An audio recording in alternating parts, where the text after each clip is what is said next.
Bueno, aquí estamos en el new video, the chapter 12, the president arrives.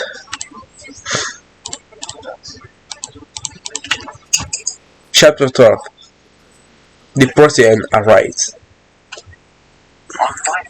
On the Friday morning, there were hundreds of security officers around the UN building.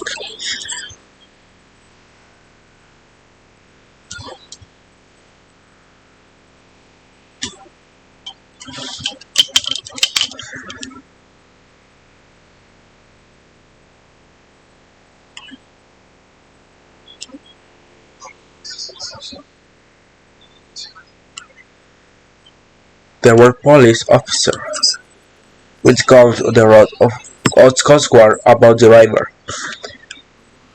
A large group of prostitutes stood outside the UN. Many of them wore face masks to protect their family and Motabo. Lewis called Tobin. The number of Jamal Wall. There's pizza, restaurant, a store, and an international cell phone. Find the cell phone, Tobin ordered. Who owns it? That Mohammed called. Sylvia used a computer to get a flight, but I don't know where she's going. Head patient little flying to the South Africa from JFK, LaGuardia,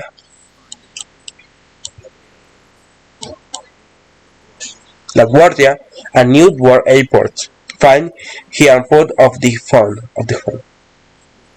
Lewis calling him again.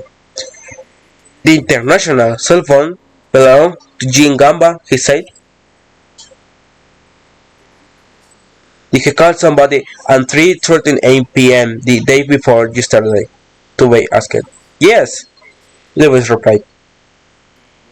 That was after the bomb on the bus, Tobin said. Who was the first person to call? Try the number, then they called me back. A minute later, Tobin's cell phone rang again. It's a number the Motabo government office Lewis said.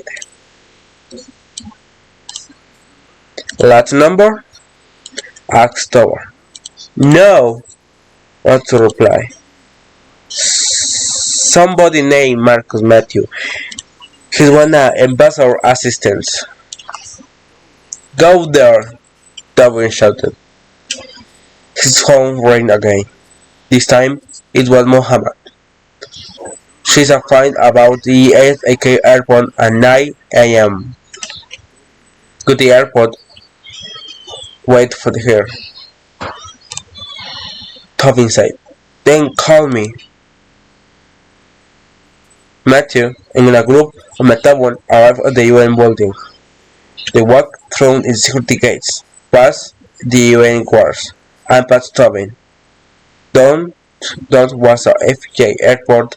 Then Edmund White came down on the stairs from the airplane. He looked old, small, and weak. Is that Suwani? Don't ask the agent next to her. Is that old man really calling thousands of people? Look, cried President Suwani, smiled and climbed into the car. Lord, and that got in which I him and they start to drive across the city to the UN.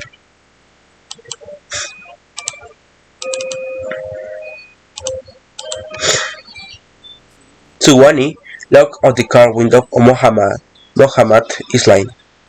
I want to go to the teacher, he said. That's not possible, sir, Lord said.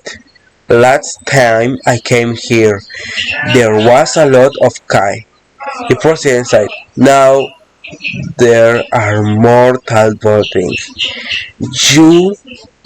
You came here 23 years ago, Dr. Suwani? Lord said. Things changed.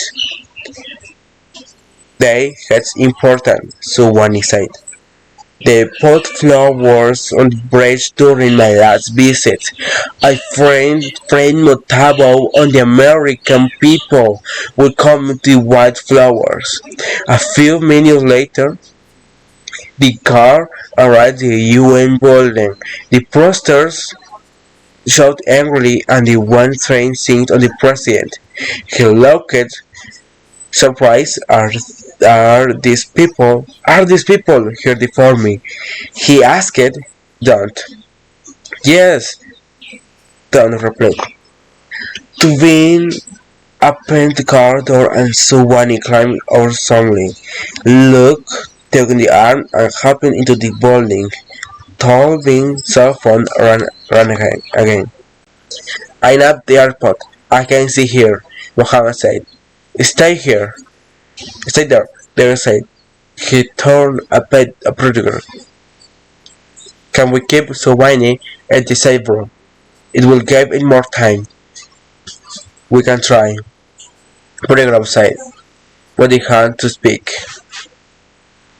Tobin, Cobb, Lewis, and Keith. Are you at the Motabon government office? Yeah, he asked. Yes, Lewis replies. But Matthew is here. He did come into the morning. Nobody knows where he is. They know where he is, King said, but they won't tell us. Get a photo of him outside of the UN security office. Tobin said, then go to his home address. 2 minutes later, a UN security officer came to harvest him. The inspector just arrived, sir, he said, and he gave Tobin a photo of Matthew. Tobin looked in the careful and recognized the face. He's there.